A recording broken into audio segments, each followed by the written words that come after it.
샬롬, 하나님과 동행하는 새벽기도회 달라스 임마누엘 교회 권성철 목사입니다. 오늘도 하나님과 동행하며 풍성함을 누리시는 저와 여러분 되시길 주님의 이름으로 축복합니다. 오늘 말씀은 느헤미야 12장 27절에서 30절까지의 말씀입니다. 예루살렘 성벽을 봉헌하게 되니 각 처에서 레위 사람들을 찾아 예루살렘으로 데려다가 감사하며 노래하며 재금을 치며 비파와 수금을 타며 즐거이 봉헌식을 행하려 하며 이에 노래하는 자들이 예루살렘 사방들과 느도바 사람의 마을에서 모여들고 또 백길갈과 게바와 아스마의 들에서 모여들었으니 이 노래하는 자들은 자기들을 위하여 예루살렘 사방의 마을들을 이루었음이라. 제사장들과 레위 사람들이 몸을 정결하게 하고 또 백성과 성문과 성벽을 정결하게 하니라. 아멘. 하나님의 말씀입니다. 여러분, 오늘 우리가 함께 본 본문은 유다 백성들의 고백이 담겨져 있음을 알 수가 있게 됩니다. 모든 것은 하나님께로부터 왔고 하나님께서 다스리신다는 아름다운 신앙 고백이 기록되어 있습니다. 느헤미야가 3차 포로 귀환 자들을 이끌고 돌아와서 무너진 성벽을 쌓고 불타버린 성문을 새롭게 달았습니다. 그리고 난 후 이스라엘 백성들은 성 안에 들어가서 살 사람들을 정하게 되었죠. 치안이 담보되지 않은 곳에 들어가 살려고 하지 않았기 때문에 지도자들부터 모범을 보이게 됩니다. 그리고 백성들 중에서 제비를 뽑아 10분의 1을 성 안에 살게 했습니다. 많은 이스라엘 백성들은 그들에게 복을 빌고 축복해 주었습니다. 자, 이제 모든 것이 완벽하게 갖추어졌습니다. 이제 하나님께 성벽을 봉헌하며 예배 드리는 장면을 볼 수가 있게 되는데요. 이른바 성벽 봉헌식입니다. 성벽 봉헌식에서는 중요한 두 가지 의식과 행사가 있는데요. 27절 말씀을 보면 예루살렘 성벽을 봉헌하게 되니 각 처에서 레위 사람들을 찾아 예루살렘으로 데려다가 감사하며 노래하며 재금을 치며 비파와 수금을 타며 즐거이 봉헌식을 행하려 하며, 말씀을 보면 성벽 봉헌식에서 가장 먼저 할 일은 바로 감사였습니다. 느헤미야는 하나님 앞에서 감사할 것밖에 없었습니다. 느헤미야의 먼 친척 하나니가 그를 찾아와서 예루살렘 성벽은 무너지고 성문은 불탔다고 할 때 그의 마음에 강렬한 감동이 일어나게 됩니다. 하나님께서 주시는 성령의 감동이었던 것이죠. 울며 앉아서 금식하였고 하나님 앞에 기도할 때 하나님께서 느헤미야의 마음을 감동시키셨습니다. 내가 가서 너의 손으로 무너진 성벽을 다시 쌓으라는 감동이었습니다. 수심에 가득 찬 얼굴로 왕 앞에 서 있는데 왕이 이유를 묻자 느헤미야가 설명을 합니다. 그리고 왕의 마음을 움직여달라고 간절히 기도를 하게 되죠. 왕이 마음을 움직여서 느헤미야를 보냅니다. 왕이 느헤미야를 보낸 것도 기적과 같은 일이었고 느헤미야가 와서 백성들의 마음을 얻어 성벽 재건 공사를 한 것도 기적이었습니다.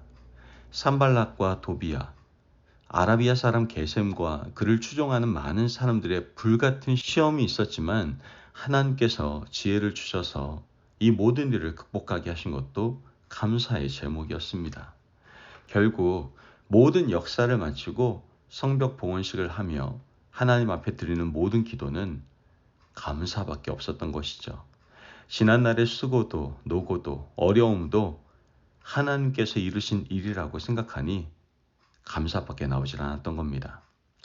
여기서 느헤미야와 유다 백성들 그리고 성벽을 쌓았던 사람들은 자기 공로로 이 일을 돌리지 않았습니다.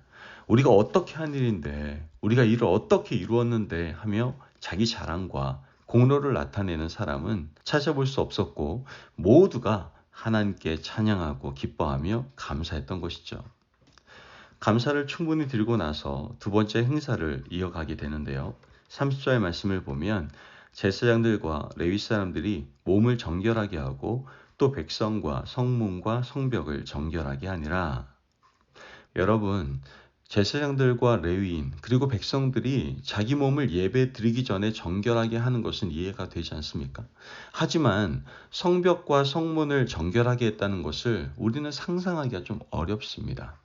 어떤 방법으로 성벽과 성문을 정결하게 할 수 있을까요?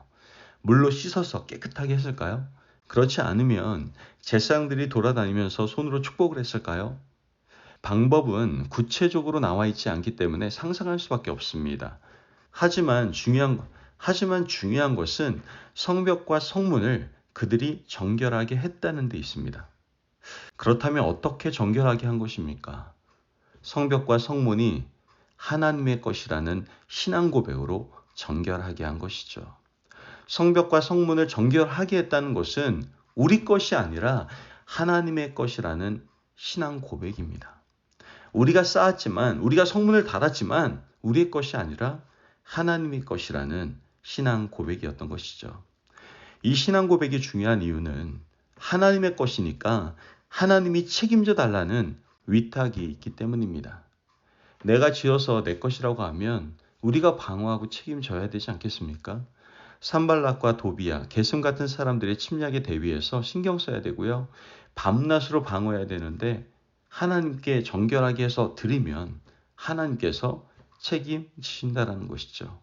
우리는 그때부터 피곤하지 않습니다. 왜요? 하나님의 것이기 때문에 그렇습니다. 감사와 전적인 위탁 이후에 그들의 마음에는 말할 수 없는 놀라운 기쁨이 생기게 되는 것을 우린 보게 됩니다. 느헤미야 12장 43절 말씀을 보면 이날에 무리가 큰 제사를 드리고 심히 즐거워하였으니 이는 하나님이 크게 즐거워하게 하셨음이라. 부녀와 어린아이도 즐거워하였으므로 예루살렘이 즐거워하는 소리가 멀리 들렸느니라. 말씀을 보면 예배를 드리고 나서 예루살렘에 있는 백성들이 모두 행복해하고 즐거워했습니다. 그 소리와 노랫소리, 즐거워하는 소리가 멀리까지 들렸다라고 성경은 기록하고 있죠. 여러분, 오늘 이 말씀은 우리에게 크고 깊은 교훈을 가져다 주고 있습니다. 먼저 우리 인생에 하나님이 주신 모든 것을 하나님께 감사함으로 다시 드리시기를 간절히 바랍니다. 내 것이라고 생각하는 순간 우리 입에는 감사가 사라지게 되는 거예요.